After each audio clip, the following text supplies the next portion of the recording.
नमस्कार, आपका स्वागत है हमारे YouTube चैनल शिक्षा सखा पर। आज मैं आपके लिए लेकर आई हूँ कक्षा 4 की पाठ्य पुस्तक परिवेश अध्ययन झरोखा का पाठ 15। पाठ का नाम है कहाँ कहाँ से जल। इस वीडियो में हम इसको पाठ को पढ़ेंगे और इसके प्रश्न अभ्यास करेंगे। पिछली वीडियो में मैंने आपको पाठ 14 रहें साथ साथ पाठ को पढ़ाया था और इसके प्रश्न अभ्यास करवाए थे। अगर आप मेरे चैनल पर नए हैं और अभी तक आपने मेरे चैनल को सब्सक्राइब नहीं किया है तो प्लीज़ सब्सक्राइब कर लें और बेल आइकन को ज़रूर दबाएं। मैंने अपने चैनल की प्लेलिस्ट में सब्जेक्ट वाइज लिस्ट डाली हुई है।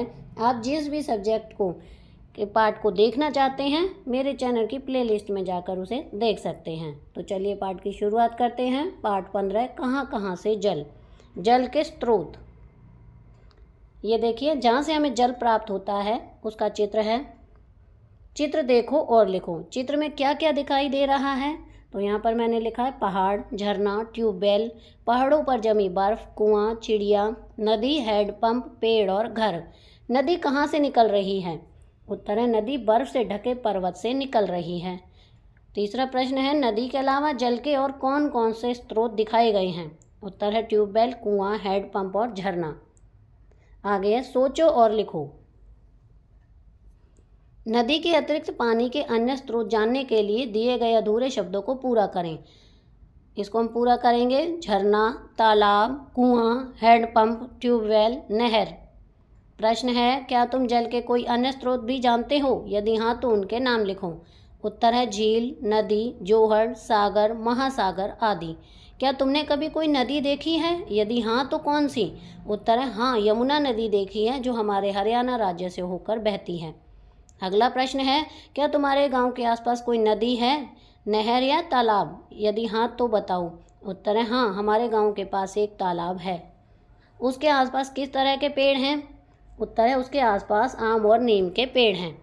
अगला प्रश्न उसके किनारों पर लोग क्या क्या करते हैं? उत्तर है उसके किनारों पर लोग नहाते और कपड़े धोते हैं।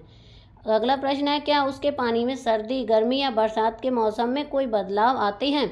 उत्तर है हाँ, गर्मी के मौसम में तालाब का पानी कम हो जाता है। अब है पता करो और लिखो। बारिश के बाद गलियों, सड़कों आदि का पानी बहकर कहाँ चला जाता है? उत्तर है बारिश के बाद गलियों, सड़कों का पानी नालों के माध्यम से नदी में चला जाता है। क्या तुम्हारे इलाके में कभी बाढ़ आई है? यदि हाँ तो कब? उत्तर है हाँ, हमारे इलाके में पिछले साल बाढ़ आई थी। प्रश्न है बाढ़ आने पर क्या होता है? उत्तर है बाढ़ आने पर चारों ओर पानी भर जाता है। आगे है नदियों पर बांध। यह भी जानो प्राचीन सरस्वती नदी हरियाणा राज्य से होकर गुजरती है। यह चित्र हथनी बैराज बांध का है। यह हमारे राज्य के यमुनानगर जिले में यमुना नदी पर बना है। वर्षा के दिनों में नदियों में प्राय पानी की मात्रा ज़्यादा होने से बाढ़ का खतरा बढ़ जाता है। बांध बनाकर नदियों के पानी के बहाव को नियंत्रित करने से बाढ़ का खतरा कम हो जाता है। इकट्ठा किया गया यह पानी कई प्रकार से प्रयोग में लाया जाता है, जैसे जलाशय बनाकर मछली पालन करना, बिजली उत्पादन, सिंचाई करना आदि। बांध में जमा किए गए पानी में नहरें निकालकर जल की आपूर्ति की जाती है। आगे है तुम्हारे राज्य से होकर कौन सी नदियाँ बहती हैं? उत्तर है यमुना, मारकांडा, घग्गर आदि। प्रश्न है उन नदियों पर कौन से बांध बने हुए हैं? उत्तर है यमुना पर हथनी कुंड और घग्गर पर कौशल्या बांध। अगला प्रश्न है नदियों पर बांध क्यों बनाए जाते हैं? बाढ़ों पर नियंत्रण कर सकें, बिजली बनाने, सिंचाई के लिए, नहरें निकालने के लिए। आगे प्रश्न है गर्मी के मौसम में नदियों, तालाबों आदि में पानी कम क्यों हो जाता है? उत्तर है सूरज की तेज धूप के कारण पानी वाष्प बनकर उड़ जाता है और पानी कम हो जाता है। प्रश्न है यह पानी कहाँ चला जाता है? उत्तर है पानी वाष्प बनकर ऊपर वायुमंडल में उड़ जाता है। उड़ गई पतंग। दीपा खेल रही थी। खेलते खेलते उसे प्यास लगी। पानी पीकर जैसे ही वह गिलास रखने लगी उसके हाथ से गिलास छूट गया। उसमें बचा हुआ पानी फर्श पर बिखर गया। दीपा ने देखा तो वह हैरान रह गई। उसे बिखरा हुआ पानी बादल जैसा नजर आया। उसे बादल की आकृति अच्छी लगी। अब दीपा ने फर्श पर बिखरे हुए पानी में उंगली फिराकर एक फूल की आकृति बनाई। फिर उसने फूल को फैलाकर सूरज की आकृति बनाई। दीपा ने सोचा क्यों न अब इसे पतंग का आकार दूं। तभी उसने पानी से पतंग बना दी। अरे वाह, पतंग तो बन गई। अब मैं इसे डोर लगा देती हूँ। वह एक डोर लेने के लिए कमरे में गई। थोड़ी देर में जब वह वापस आई तो देखती है कि फर्श से पतंग गायब है। सोचो दीपा की वह पतंग कहाँ गई होगी। गर्मी के कारण पानी भाप बनकर उड़ जाता है। इसी कारण दीपा की पतंग जो उसके पानी को फैलाकर बनाई थी गायब हो गई। चर्चा करो। गीले कपड़े और गीला फर्श थोड़ी देर बाद अपने आप सूख जाते हैं। इनका पानी कहाँ चला जाता होगा। उत्तर है पानी वाष्पीकरण बनकर उड़ जाता है। प्रश्न है ऐसा किस मौसम में जल्दी होता है। उत्तर है ऐसा गर्मी के मौसम में जल्दी होता है। भाप बन गई बूंद। पतंग गायब होने से उदास हुई दीपा रसोई घर में गई।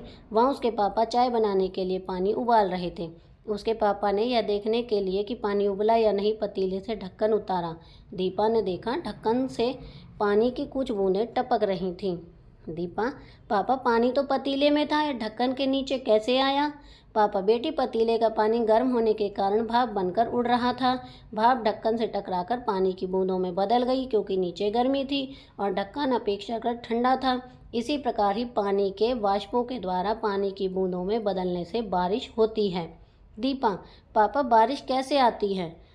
पापा, गर्मी की वजह से जैसे तुम्हारी फर्श से पतंग गायब हो गई और पतीले का पानी भाप बनकर उड़ रहा था, ठीक वैसे ही सूर्य की गर्मी से तालाबों, नदियों, समुद्रों आदि का पानी भी वाष्प बनकर उड़ जाता है। इस क्रिया को वाष्पीकरण कहते हैं। जिस प्रकार ढक्कन के ठंडा होने के कारण भाप उससे टकराकर बूंदों में बदल गई थी, उसी तरह अधिक ऊंचाई पर ठंड होने के कारण वाष्प बनकर उड़ा हुआ पानी छोटी छोटी बूंदों में बदलकर बादल बन जाता है। इसे कहते हैं संघनन।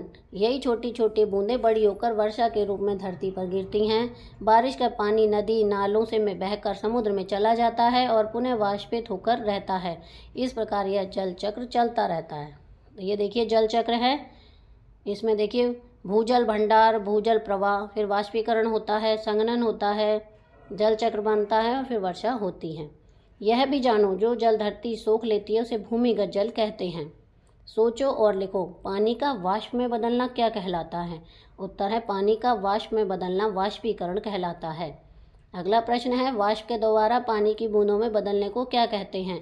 उत्तर है वाष्प के द्वारा पानी की बूंदों में बदलने को संघनन कहते हैं। प्रश्न 3, वर्षा का जो जल धरती सोख लेती है उसे हम दोबारा कैसे प्रयोग में लाते हैं। उत्तर है उसे हम भूमिगत जल के रूप में नल, कुओं और हैंडपंप से दोबारा प्रयोग में लाते हैं। चौथा प्रश्न है क्या तुमने कभी बरसात का पानी चखा है, यदि हाँ तो इसका स्वाद कैसा था। उत्तर है हाँ, मैंने बरसात का पानी चखा था। बरसात के पानी का स्वाद फीका होता है। आओ ये भी करें चर्चा, क्या होगा अगर बारिश कम हो और हम लगातार धरती के नीचे से पानी निकालते रहें, पीने योग्य पानी न हो और केवल समुद्र का खारा पानी ही उपलब्ध हो। तो इसका उत्तर है इससे भूमिगत जल का स्तर नीचे चला जाएगा और कुएं, तालाब, नलकूप, हैंडपंप सब सूख जाएंगे। तो ये इसका पहले का उत्तर है और दूसरे का उत्तर यहीं पर है, लोगों को समुद्र का खारा पानी पीना पड़ेगा जो कि हानिकारक है। आगे है नंबर 2, मुनमुन को पहुंचाओ। मुनमुन बकरी को बहुत प्यास लगी है, उसे पानी पीने के कई स्रोत दिखाई दे रहे हैं। मुनमुन को सही स्रोत तक पहुंचाओ ताकि वह जल्दी और ठीक तरह से पानी पी सके। तो यहाँ पर देखिए मैंने ये रास्ता बना दिया है, इस तरह से वो जाएगी और पानी पी लेगी। नंबर 3, नीचे पानी के कुछ स्रोत दिए गए हैं, इनमें से प्राकृतिक और मानव निर्मित स्रोतों को छांट कर दी गई तालिका में लिखो। शब्द हैं, स्रोत हैं वर्षा, तालाब, नहर, नदी, झरना, झील, जोहड़, हैंडपंप, नल, समुद्र, ट्यूबवेल, कुआं, चश्मा और जेट पंप। तो इनमें प्राकृतिक स्रोत हैं वर्षा, नदी, झरना, झील, समुद्र और चश्मा, और मानव निर्मित स्रोत हैं तालाब, नहर, जोहड़, हैंडपंप, नल, ट्यूबवेल, कुआं और जेट पंप। प्रश्न 4, पानी के भिन्न भिन्न स्रोतों की तस्वीरें इकट्ठी करो, उन्हें कॉपी में चिपकाओ, प्रत्येक के नीचे उसका नाम भी लिखो। तो बच्चों यह कार्य आपको स्वयं करना है। तो यहाँ पर हमारा प्रश्न अभ्यास का कार्य पूरा हो गया है। अब हम कुछ महत्वपूर्ण प्रश्न करेंगे। प्रश्न 1, जल के विभिन्न स्रोत कौन कौन से हैं। उत्तर हैं नंबर 1 वर्षा, बर्फ के पहाड़, नंबर 3 नदियाँ, नंबर 4 झरने, नंबर 5 तालाब, नंबर 6 झीलें, नंबर 7 सागर, नंबर 8 महासागर, नंबर 9 भूमिगत जल। प्रश्न 2, हमें जल संरक्षण कैसे करना चाहिए। उत्तर है नंबर 1 हमें जल को व्यर्थ नहीं करना चाहिए, नंबर 2 जल को प्रदूषित होने से बचाना चाहिए, नंबर 3 यदि जल नल चल रहा है या टपक रहा है तो उसे बंद कर देना चाहिए, नंबर 3, बांध किसे कहते हैं? उत्तर है जब नदी के जल को कोई निर्माण करके किसी एक स्थान पर रोक लिया जाता है और फिर उस रोके हुए पानी को योजना बनाकर विभिन्न कामों के लिए प्रयोग किया जाता है, उसे बांध कहते हैं, जैसे हथनी कुंड बांध। तो यहाँ पर हमारा प्रश्न अभ्यास का कार्य पूरा हो गया है। अगली वीडियो में मैं आपको पार्ट 16 जल है तो कल है पाठ को पढ़ाऊंगी और इसके प्रश्न अभ्यास करवाऊंगी। आपको मेरी ये वीडियो कैसी लगी मुझे कमेंट करके ज़रूर बताएं। वीडियो को लाइक करें, शेयर करें और चैनल को सब्सक्राइब करना ना भूलें। Thank you.